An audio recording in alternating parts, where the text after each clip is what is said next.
World politics has shifted in many decisive ways in the 30 years since I wrote my original article, "The End of History," with a question mark at the end of the title. So there's one big shift that has to do with the shift from economic ideology to the question of identity that I think is really the most important political change that has occurred. And then there's some subsidiary ones that feed into it, having to do with general attitudes towards authority, that have to do with technology, that have to do with the role of the United States and other big global powers. So I will go through those, and then I'm going to try to relate it to the climate question and to the big collective action problem that we face, because as Martin said, economists, beginning with Mansur Olson, have dealt with this issue of collective action.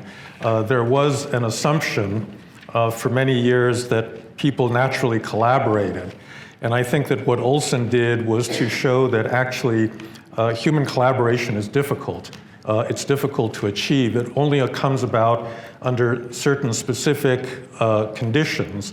And you can actually think about the incentives facing countries around the world in terms of the incentives that countries face and see why certain collective action problems are solvable and have been solved and why others are much more difficult. And unfortunately, the climate issue is probably the most difficult collective action problem that mankind has faced. So I'll get to that towards the end of the talk.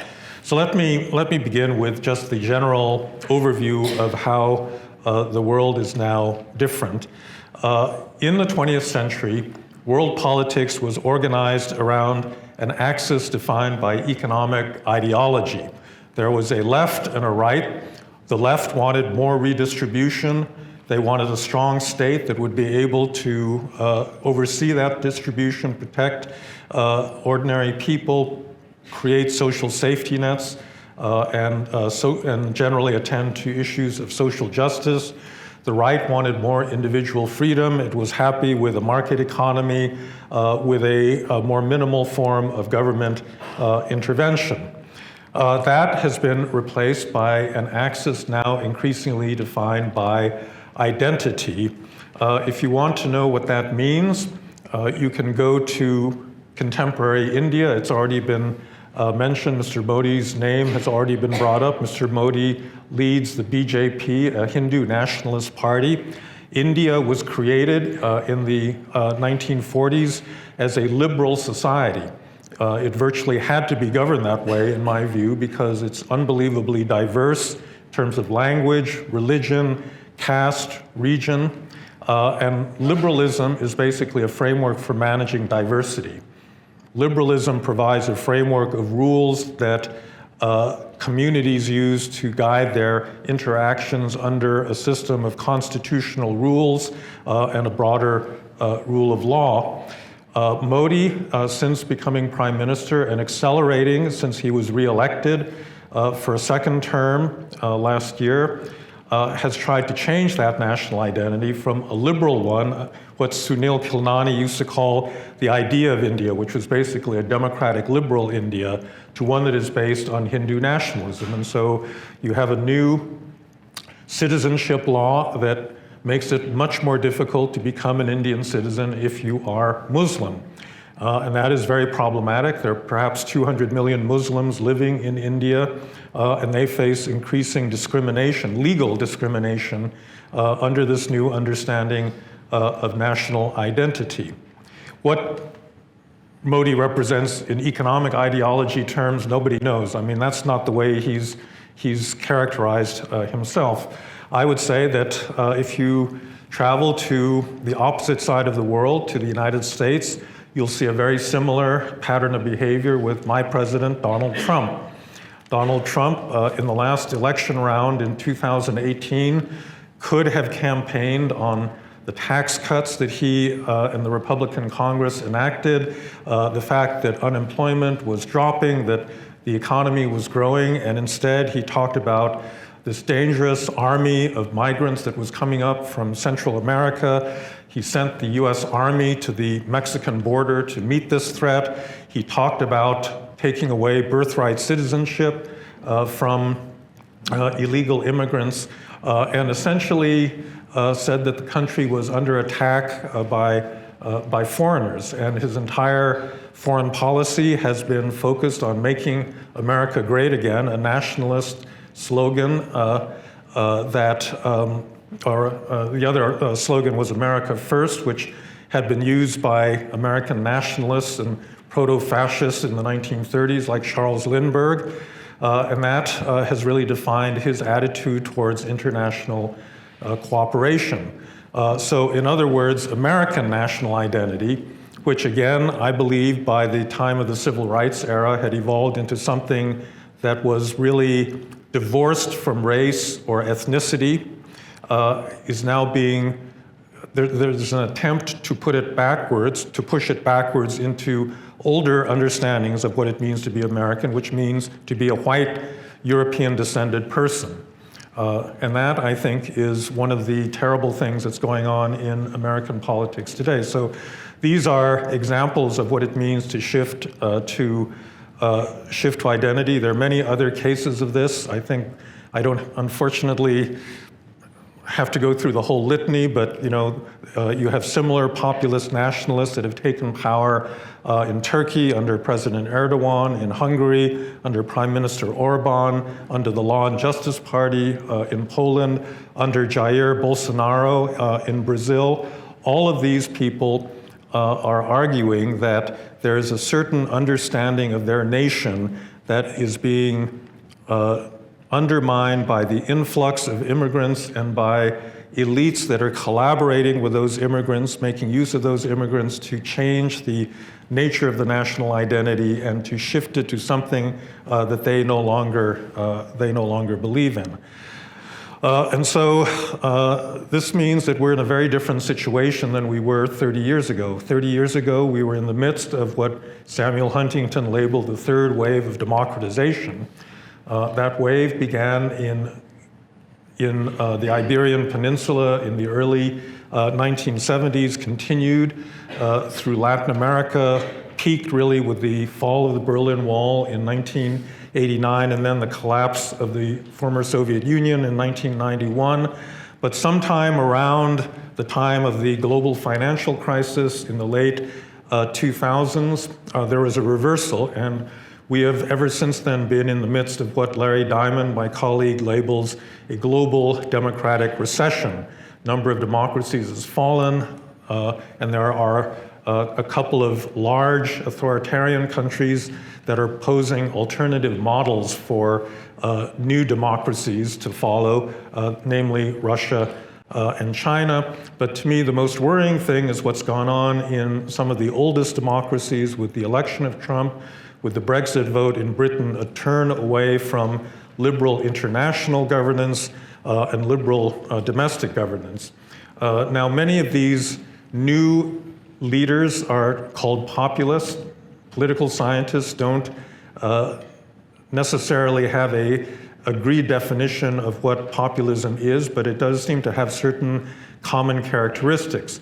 One of them has to do with who the people are, because many populists refer to the people, but it's not always the entire people. Oftentimes, the populists of the right single out a certain ethnicity as being the true people. There's a populist political style that has to do with charismatic leadership, where the leader gets up and says, you, the people, elected me, you gave me a mandate, and therefore they become very anti-institutional, because we don't live in, hopefully, democracies. We live in liberal democracies, meaning that power is granted by the people, but is restricted by a series of institutions defined by a constitutional order that limit the power of executives to do whatever they want. And if you are a charismatic leader that thinks you have a mandate from the people to carry out their will, and you're criticized by a newspaper or a television channel, or the courts tell you you can't do something, or you can't get the bureaucracy to, prosecute your political enemies, then you try to undermine those institutions. And this is a process that we have seen unfolding, unfortunately, in many countries. The Law and Justice Party is now in a big fight with the European Union because it has tried to essentially neuter the independence of the Polish justice system. This has already largely occurred in Orban's Hungary. Orban has put most of the media in Hungary under the control of cronies of his, so it rarely criticizes him, and on and on. My president has called the mainstream media enemies of the American people. He's attacked his own FBI, his own Justice Department, his own Attorney General, his own intelligence community as conspiring against him. So this is what it means to be anti-institutional. And as a number of political scientists have pointed out, the way that democracy in this latest period of recession has retreated is not what it was in the 1960s and 70s through a series of military coups that all of a sudden replaced democratic rule with authoritarian rule. It is the slow erosion of these, especially the liberal norms of a liberal democracy, that occurs bit by bit to the point that the ruling party can then change the basic rules to make it extremely difficult for it to ever be removed from power. And that, I think, is the danger that we see unfolding at the present moment. Now, the reasons that we're experiencing this at this particular moment in the second decade of the 21st century, the beginning of the third decade, I think has three drivers. The conventional wisdom says that it's being driven by globalization, that we've created a liberal world order that allows the movement of goods, people, ideas, investment across national borders. And I think all of that is true. The conventional wisdom is not always wrong. There has been this remarkable increase, so Martin referred to it in his charts, but if you look at global output, global GDP, between 1970 and the financial crisis in 2008, global output quadrupled. That's a huge amount of new wealth that was created. Hundreds of millions of people in developing countries were lifted out of poverty as a result of that increase. I'm not going to go at the present moment into the environmental consequences of it, but there's no question that from the standpoint of the welfare of many of the people in the developing world, that was a tremendous opening up of opportunities for them. The problem is that, as your trade theory will tell you, although aggregate output advances for everybody that participates in this kind of a liberal international order, it does not positively affect every individual in every country.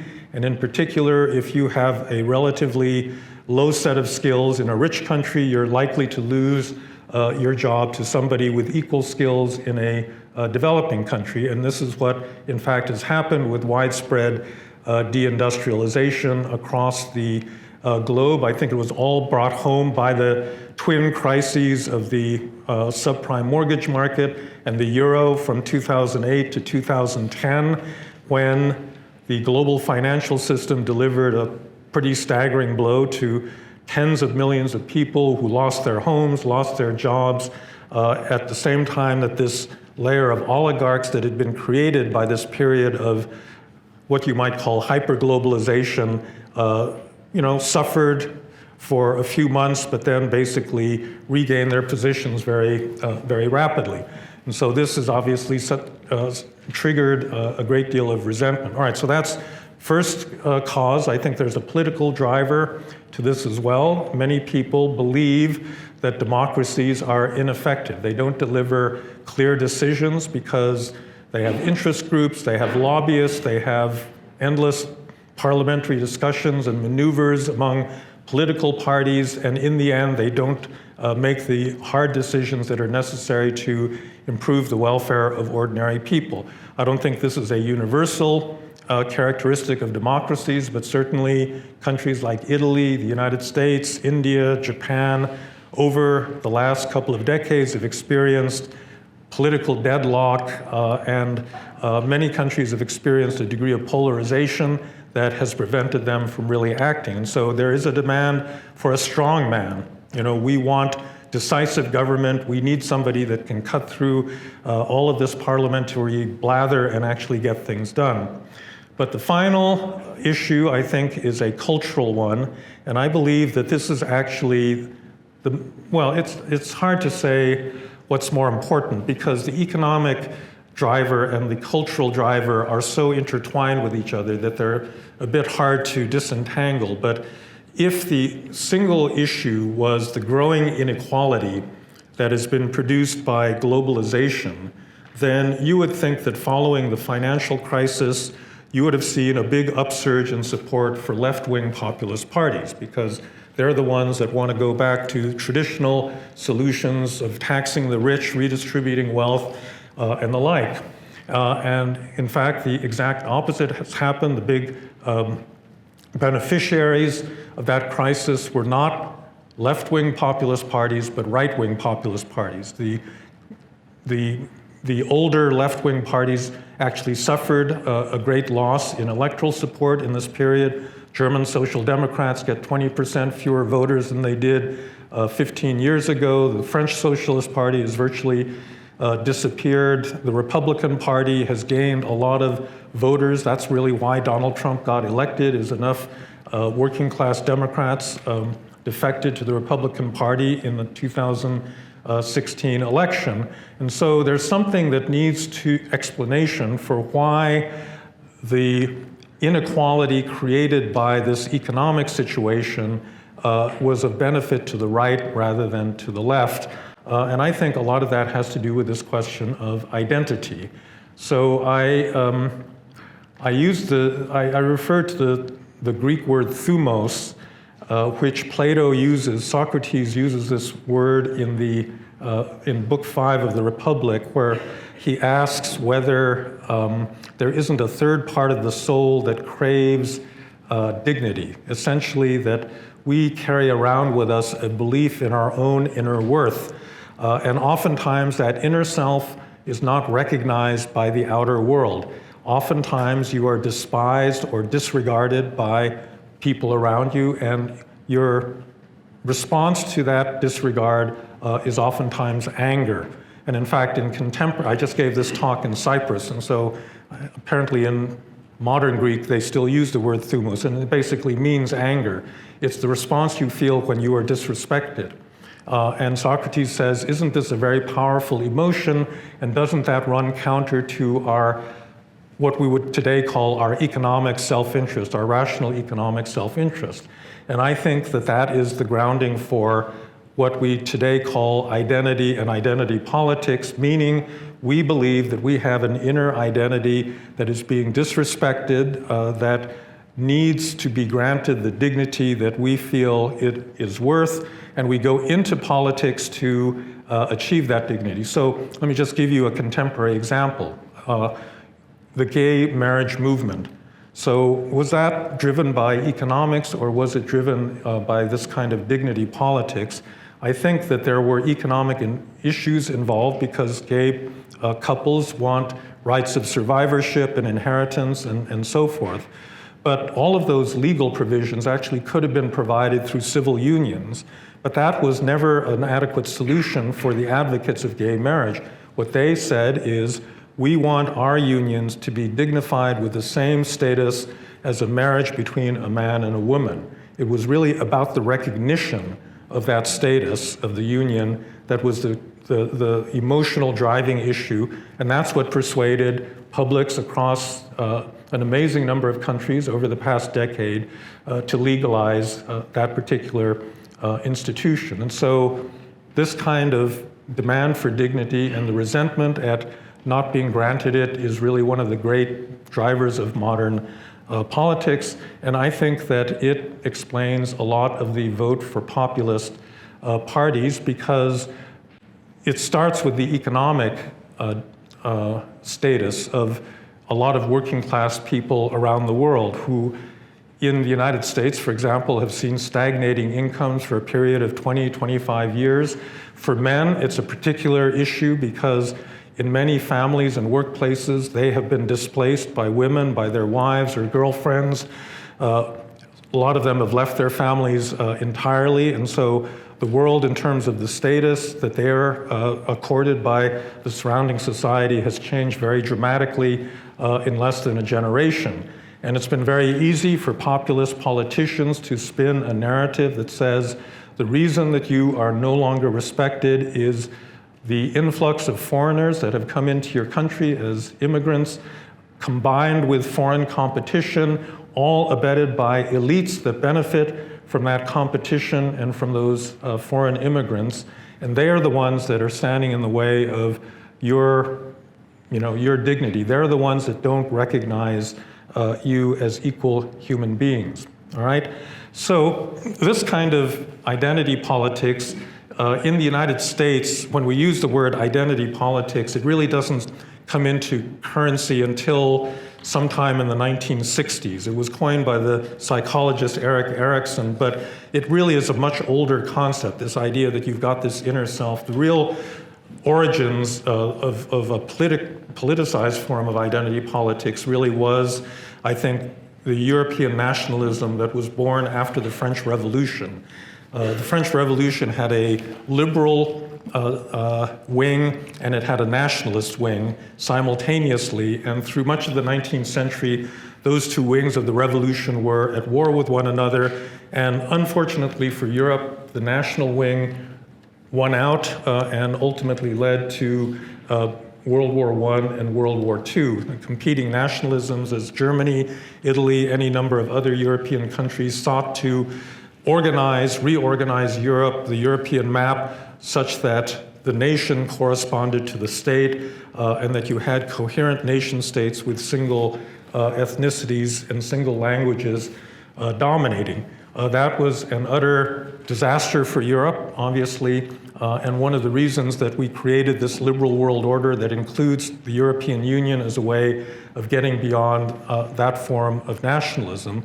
But I think that it has recurred because we're going through another cycle where those liberal institutions have been deeply embedded. They have created, as I said, this very prosperous world, but one that has not benefited people equally, and therefore it has created a lot of resentment on the part of people that have been left out of that. By the way, I actually think that many other political movements around the world are equally driven and deserve to be seen as a species of identity politics. For example, a lot of Islamic radicalism is undertaken by people who are not necessarily pious, but who actually feel uprooted from their surroundings. I think a lot of second and third generation European Muslims, for example, find themselves in this difficult cultural situation where they've made a break with the religious traditions of their parents or grandparents, but they don't feel accepted by the European society in which they've settled, and basically they face this intense question, who am I?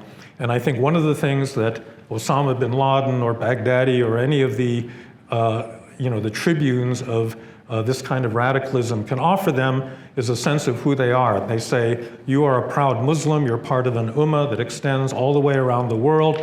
You have been discriminated against, Muslims are being mistreated everywhere, and you need to accept that identity as a means of fighting back. It's a way of mobilizing you. And so I think religion and nationalism are alternative forms of modern identity that are used by political entrepreneurs essentially to gain power. That's the way you get people to follow you. So this is, I think the thing that has been driving a lot of modern politics, and it's had a big effect on reshaping the meaning of what the left and the right are. So the left began as a working class movement. That's what Karl Marx focused on. It was the proletariat. And in the 19th and 20th centuries, that working class was always of the dominant ethnicity of the country. As time went on, especially after 1968 and the rise of social movements in the United States, like the civil rights movement and feminism, the left began to redefine inequality in terms of the specific injustices that were being done to specific groups of people rather than the working class itself. And indeed, for many people on the left, the working class became part of the problem, that they were a sort of privileged strata that were using their unionized power to hold down immigrants and racial minorities and to keep them out of the job market. And so over time, a lot of left-wing parties began to actually lose support of working class voters, of working class white voters. And I think that part of the explanation for the rise of these populist parties, both here and in the United States, is the mirror imaging of the left by the right, where today in America, a lot of white nationalists will say, we white people are a victimized minority. We have been mistreated by affirmative action programs. We can't get our children into the right kinds of schools because elites want to favor foreigners over us. And this has led to a really pretty poisonous kind of politics. And it explains also why there's been this shift from the left to the right, because a lot of working class voters, let's say in France, that used to vote for the Communist Party year after year, now vote for the National Front for, I think, rather similar reasons, that the left-wing parties, the left-wing parties of the present don't seem to be really designed for them, or they feel that these left-wing parties don't really seem to be designed for them. They're designed for other types of people. All right, so that's a set of transformations. Now there's several subsidiary threads that have also contributed to this rise of populism, and probably the most important one is technology.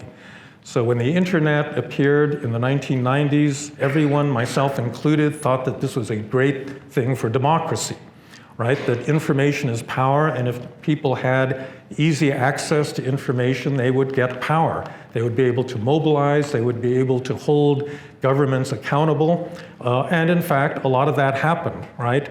Most democratic countries now put a tremendous amount of information up online so that citizens can look and see what it is they're doing, how they're procuring items, how they're dealing with each other, and that has been of benefit. A lot of protest movements could not have existed without the support of social media. But it turns out that the bad guys also figured out how to use these technologies. And so it turns out that what the internet was supposed to do was to take away all the intermediaries, the editors and publishers and fact checkers and mainstream journalists that had been trained to vet information for quality. And once you remove them, anybody can say anything that they want on the internet, and nobody really knows what is true or not. And therefore, you've gotten into an information unit. So when I've been here in Europe, a lot of people, like watching the American impeachment or watching the behavior of the Republicans defending Donald Trump, say, how in the world can these people possibly condone this kind of behavior? And I think one of the reasons is, if you live in America today, you're living in two separate, completely separate information universes, right? You're living in one universe defined by the New York Times or CNN or MSNBC that has one set of facts, but if you watch Fox News and then go on Breitbart or the Drudge Report, you've got a completely different set of facts related to basic things like, is the climate changing? Or did Donald Trump actually try to pressure Ukraine into doing his dirty work for him in the election? And that, I think, goes a long way to explaining why intelligent people on the other side of this fundamental polarization can come to such different conclusions about the way the world is working. This polarization has then given a big opening to foreign powers. And so there's no question that Russia meddled in the 2016 election, and they are trying to do it, as we speak in the upcoming 2020 election. And they've meddled in virtually every other democratic election. And the thing is that they're not trying to promote themselves the way the Soviet Union used to. What they're trying to do is to exacerbate every fissure that already exists. So whether it's Catalonia or Scotland or some internal class division within an existing democracy, they will try to exaggerate the polarization and make it harder for people to trust their government, their fellow citizens, and the like, and they've done that pretty successfully. I used to follow a Twitter handle called 10GOP during the 2016 election. I thought it was the Tennessee Republican Party, and it turns out it was a troll in St. Petersburg. And they're very good at it, because for 6 months I read this Twitter feed and I thought it was another American that was saying all this nonsense, but it turns out it was some Russian guy, working for the IRA. So that is, the kind of world that we've created through technology. The other thing that I think ought to concern people has to do with, in a way, the reversal of the role of scale. So it used to be that we liked the internet and the microcomputer revolution because it put information on everybody's desktop or now in everybody's pocket. But with the rise of artificial intelligence, machine learning, and pervasive surveillance, it has now started to go the other way. It rewards scale. So you can exploit AI if you are a very, very large company like Facebook or Google, or if you're a very large country like China. China, with its social credit system, has established a comprehensive system of citizen surveillance. So basically, it takes all the stuff that Facebook and Google know about you, but puts it in the hands of the government, which then can use that information to create a set of incentives to punish anybody who basically shows any kind of political dissidence, which means that they are trying to create a system of totalitarian control that is much more invasive and much more powerful, in a sense, than what was attempted under the former Soviet Union or under Maoism and the like. So technology has had a very complex effect. There's a couple of other big issues, I think, but then I want to get into some things related more to climate. So we've clearly had a shift in economic thinking with the rise and fall of the Chicago School. I think that some of the changes that occurred over the last generation were really due to a set of ideas. What we call neoliberalism now is distinct from classical liberalism because I think it was just a little bit more extreme. It liked markets, but it really also virulently disliked the state, and as a result, it delegitimized state action in many countries, and I think made possible both the kind of economic deregulation that ultimately led to the financial crisis, and also the widening of these income disparities. The final issue I would just talk about is the role of the United States. So the two big bad decisions that the United States made in this period, I think, were the decision to invade Iraq in 2003, which destabilized the entire Middle East and with whose consequences we are still living. And the second were the decisions to deregulate the financial markets that stretch all the way back to the 1990s that ultimately created the instability that led to the subprime mortgage crisis and the like. And so I think absent these kinds of elite mistakes, you probably would not have nearly the degree of populism today that you do. I mean, the premise of people that criticize populism is that the elites they actually know what they're doing, and it's just these stupid people that don't understand how wise these policies are. And the fact of the matter is, a lot of those policies weren't all that wise, and people actually have reason to get angry. All right, so let me now just say a little bit about how this relates to climate. So obviously, it's not good. If you have more and more countries retreating into a kind of nationalistic, my country first pose, pulling out of international cooperative agreements like the Paris Climate Accords, if the dominant country in the world, the United States, that was responsible for creating a lot of those liberal institutions, decides that it's going to go home and not play the game anymore, that obviously weakens the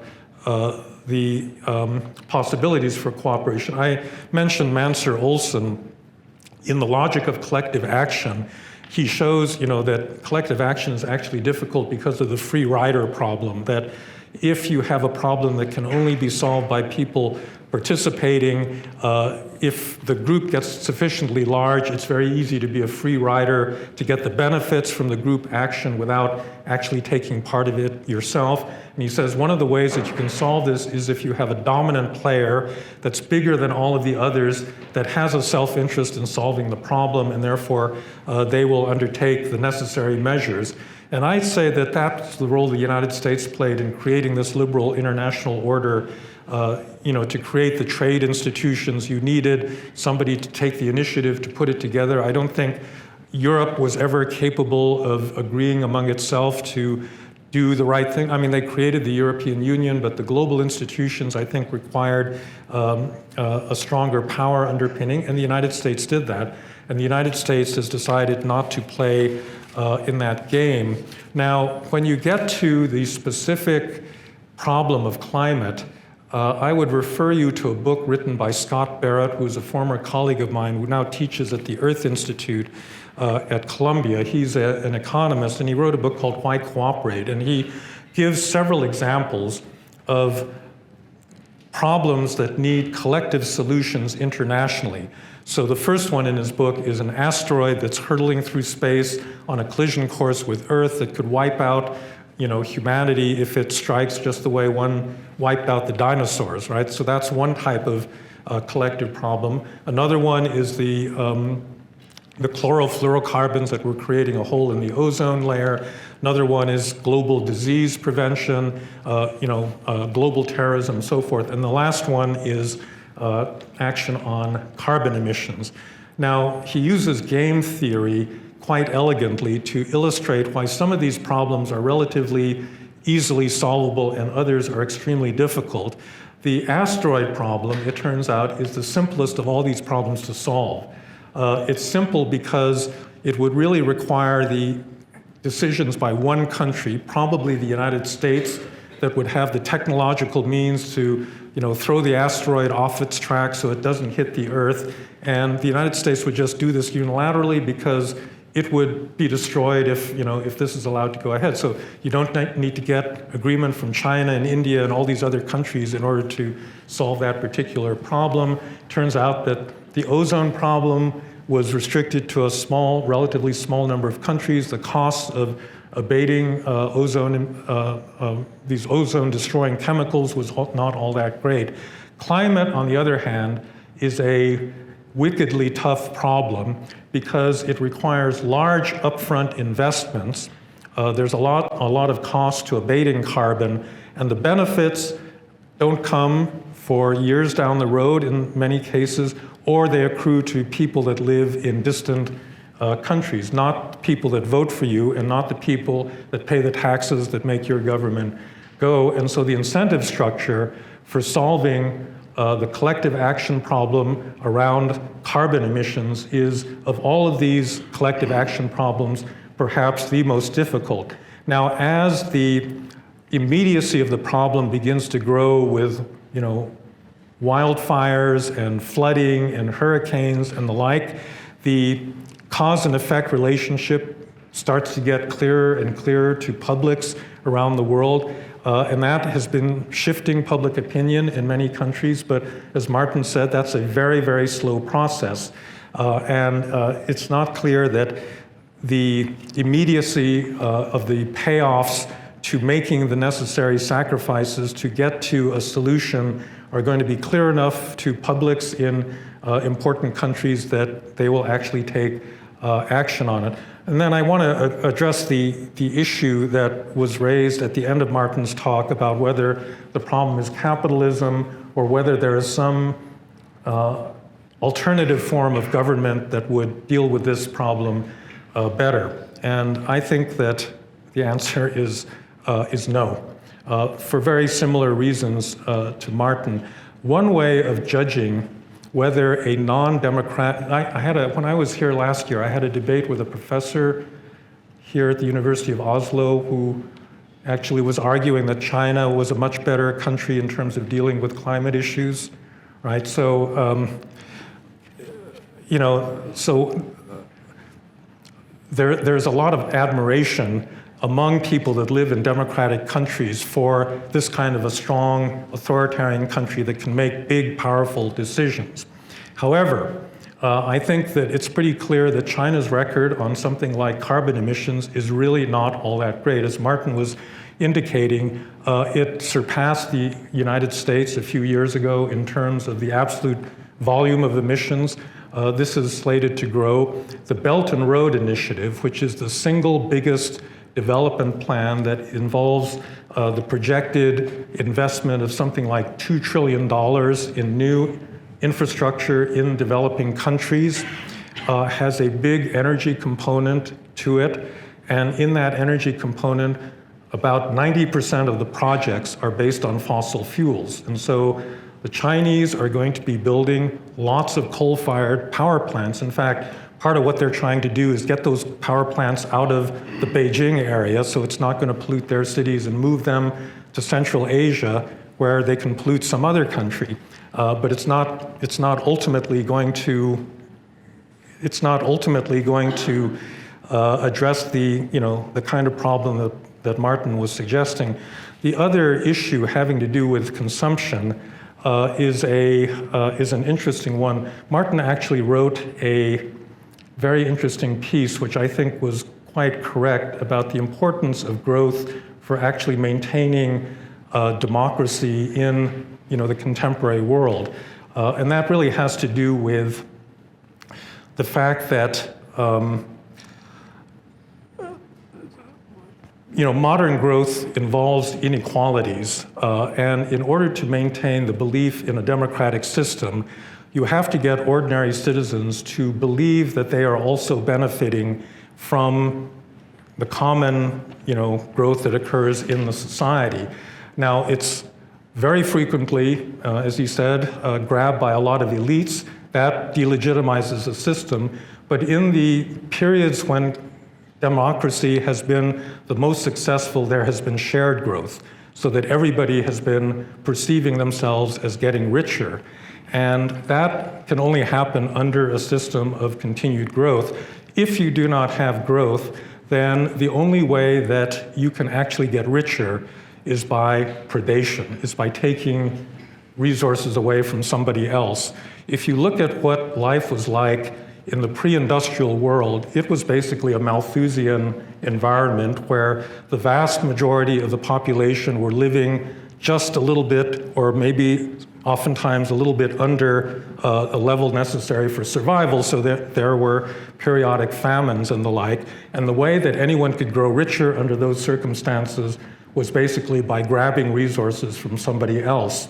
And I think that the idea that you would return to an extremely low growth world in which that's the only opportunity for achieving status or power is one that politically is going to have pretty disastrous effects. And so I think, as a practical political project, it's going to be very hard to wean ourselves away from growth. I don't think that the issue is really capitalism, it's growth itself. You can grow under a socialist economy, not as fast perhaps, but the record of socialist economy, and I guess this is the final thing to say, which has to do with variance, that and this has been demonstrated, I think, in terms of the relationship between democracy and economic growth in general. That so the question is, is authoritarian government or democratic government better in general for economic growth? And I think that the people that have looked at this systematically have found the following: that there is no clear correlation. You'll find certain authoritarian countries like Singapore, China, South Korea under military dictatorship that grew extremely rapidly, but then you'll also find some real basket cases of authoritarian countries like North Korea, let's say, that have done, or Venezuela under Maduro, that have been total disasters. So in other words, the performance of a country in terms of managing an economy really varies much more dramatically under an authoritarian state than it does under a democratic state. Under a democratic state, if you have a leader that screws up over an extended period of time, you have a way of getting rid of that leader through elections. But in an authoritarian state, you don't. And so if you get a Lee Kuan Yew, it's great. But the question is, what guarantees a continuing supply of Lee Kuan Yews down the road? And I think that's still the problem that is faced by authoritarian government. There's no guarantee of a supply of wise leaders under that kind of system of government. So I'm sorry, just like Martin, I went on too long. Let me just stop there and invite any questions or comments that you may have. Thank you.